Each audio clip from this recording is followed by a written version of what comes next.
বললাম যে ব্যাটারিটা জলের মধ্যে পড়ে গেলে আপনারা পুনরায় ব্যবহার করতে পারবেন কিনা এবং কি হয় সেটাও আমি জানি না যে কি হবে। আসুন এবার জলেরটা নামিয়ে দিই। ওকে, নামানো হয়ে গেল। তা যেটা বললাম যে আজকের একটা ইউনিক আইডিয়া বা ইউনিক একটা ধরনের নতুন একটা আইডিয়া আপনাদের সঙ্গে দিচ্ছি, বা এক্সপেরিমেন্ট বলতে পারেন, যেটা সায়েন্স প্রজেক্ট। বা এই ধরনের লিথিয়াম ব্যাটারিগুলো আমরা অনেকে জানি না যে কোনো কারণবশত জলের মধ্যে পড়ে গেলে বা বৃষ্টির জলে ভিজে গেলে এগুলো কিন্তু রিইউজ করা যায় কিনা বা পুনরায় এটাকে ব্যবহার করা যায় কিনা, তার একটা সুন্দর একটা এক্সপেরিমেন্ট আজকে আপনাদের সামনে তুলে ধরছি। তার জন্য আগের ভোল্টটা একটু মেপে দেখাচ্ছি আপনাদের, ভোল্ট কত দিচ্ছে, তারপরে বাকি কথা আপনাদের সঙ্গে শেয়ার করছি। কারণ দুটোই আমরা জলের মধ্যে রাখবো, বেশি সময় রাখবো না, কিন্তু মাত্র 5 মিনিট অর্থাৎ 5 মিনিট জলের মধ্যে রাখবো এবং তার মধ্যে দেখবো জলের মধ্যে তুলে ব্যাটারিগুলো সঠিক আসে কিনা বা নষ্ট হয়ে যায় কিনা বা ড্যামেজ হয়ে যায় কিনা, সেটাই আপনাদের সঙ্গে দেখাবো। আসুন 3.9, এটা হচ্ছে 3.9 ভোল্ট। 3.9 দেখুন, এটা হচ্ছে 3.9 ভোল্ট এবং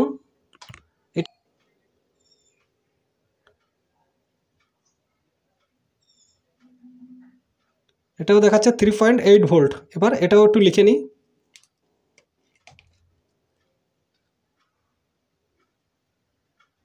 3.8। দেখুন এটাও 3.8 ভোল্ট। এবার আসুন এই দুটোকে একটু কানেক্ট করে নিই, সিরিজে কানেক্ট করে নিই, তারপরে ভোল্টটা কত দেখাচ্ছে সেটাও আপনাদের দেখাচ্ছি।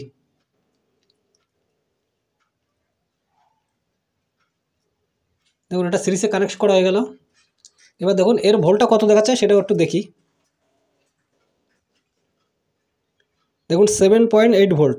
এবার আসুন এটাকে একটা জলের মধ্যে নামাবো এবং ভোল্টটাও দেখাবো, যেটা বললাম যে 5 মিনিট জলের মধ্যে রাখবো এবং 5 মিনিট পরে দেখাবো যে ব্যাটারিতে ভোল্টটা কত থাকে। তো আসুন এটাকে আগে সবার প্রথমে একটু কানেক্ট করে নিই, কারণ মিটারও আমরা দেখব যে ভোল্টটা কমে না বাড়ে।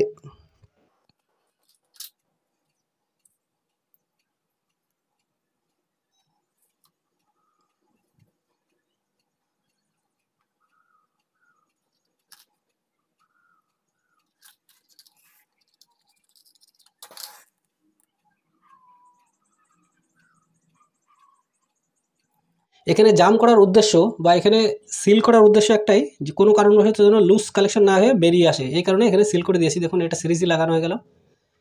এবার আসুন একটা পাত্র নিয়ে নেব। দেখুন এখানেটা নিয়েছি পাত্র, জলের পাত্র, এবং কিছুটা প্লেন ওয়াটার দিয়ে দেবো।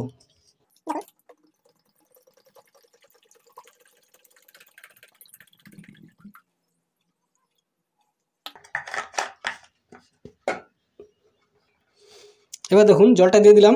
এবার আসুন ব্যাটারিটা জলের মধ্যে দিই, যেটা বললাম যে এক্সপেরিমেন্ট একটা, যে ব্যাটারি জলে পড়ে গেলে বা জলে বৃষ্টির জলে ভিজে গেলে ব্যাটারিগুলো, এই ধরনের লিথিয়াম ব্যাটারিগুলো পুনরায় ব্যবহার করা যাবে কিনা, সেটাই আজকের ভিডিওর মেন উদ্দেশ্য। এবার আসুন ব্যাটারিটা নিচে নামিয়ে দিই এবং এই মিটারও দেখব যে ভোল্টটা কতটা কমে বা কতটা বাড়ে। তা আসুন বন্ধুরা এবার এক্সপেরিমেন্ট আমাদের শুরু, দেখা যাক কি হয়। আপনারা সঙ্গে থাকবেন, দেখতে পাবেন। যেটা বললাম যে ব্যাটারিটা জলের মধ্যে পড়ে গেলে আপনারা পুনরায় ব্যবহার করতে পারবেন কিনা এবং কি হয় সেটাও আমি জানি না যে কি হবে। তা আসুন সম্পূর্ণ ভিডিওটা দেখুন। অবশ্যই ভালো লাগলে ভিডিওটিতে একটা লাইক করবেন এবং যারা যারা নতুন দেখছো তাদের কাছে একটা অনুরোধ রাখবো, ভিডিওটি যদি ভালো লাগে অবশ্যই একটা লাইক করবেন এবং চ্যানেলটি সাবস্ক্রাইব করে অল প্রেস বাটনটা অন করে রাখবেন, যখনই এই ধরনের কোনো আইডিয়া ভিডিও নিয়ে আসবো আপনারা যখন সর্বপ্রথম পেয়ে যান। আসুন এবার জলেরটা নামিয়ে দিই। ওকে, নামানো হয়ে গেল। এবার দেখতে থাকুন 5 মিনিট অর্থাৎ 12টা 5 পর্যন্ত এখানে রাখবো এবং ভোল্টটা দেখা যাক কতটা কমে কতটা বাড়ে নাকি ব্যাটারিটা ড্যামেজ হয়, সেটাই আপনাদের দেখাবো। 5 মিনিট পরে আবার আপনাদের সঙ্গে দেখা করছি।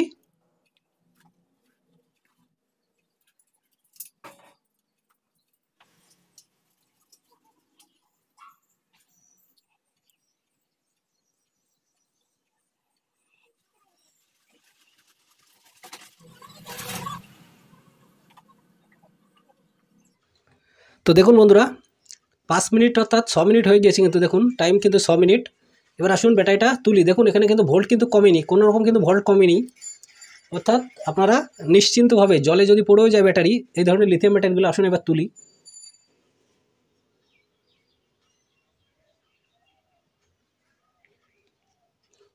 এটা একটু সাইড করে নিই। দেখুন যেটা বললাম, 5 মিনিট হয়ে গেছে, ব্যাটারি কোনো রকম কোনো গরম নেই, এবং ভোল্ট দেখুন যে ভোল্ট ছিল সেই ভোল্টই কিন্তু আসে। জলে ফেলে দেখলাম যে ব্যাটারিটা ঠিকঠাকভাবে চলছে। এবার আসুন একটু দেখি, মোটরটা চালিয়ে দেখি কেমন চলে।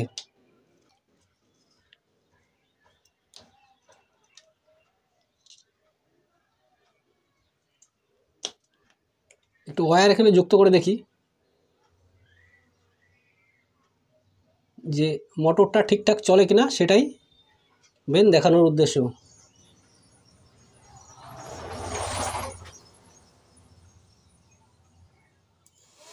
দেখুন মোটরটা ফাইনালি কিন্তু খুব সুন্দর চলছে। দেখুন দেখুন কত সুন্দর চলছে মোটরটা। এবার আসুন এটা একটু চেক করে দেখি।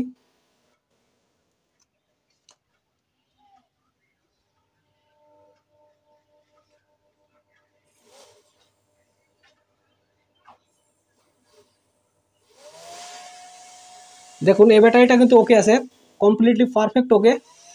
দুটো ব্যাটারি দেখুন পারফেক্ট ওকে চলছে। দেখুন তো আজকে দেখালাম আপনাদের যে এই ধরনের লিথিয়াম ব্যাটারিগুলো যদি কোনো কারণবশত জলে পড়ে যায় বা বৃষ্টিতে ভিজে যায়, কোনো রকম কোনো চিন্তার কোনো কারণ নেই, পারফেক্টলি আপনি ব্যবহার করতে পারবেন। তো থ্যাংক ইউ বন্ধুরা, থ্যাংক ইউ।